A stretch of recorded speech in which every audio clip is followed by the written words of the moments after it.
మొలకమూడి చేరి స్వామి మందిరాన నిలచి భక్తులు మొలకమూడి చేరి స్వామి మందిరాన నిలచి భక్తులు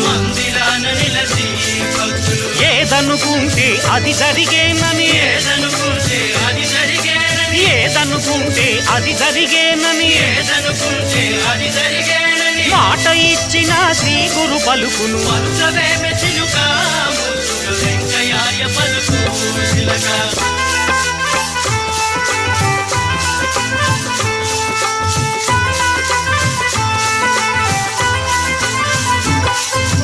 ఆకలైన వారి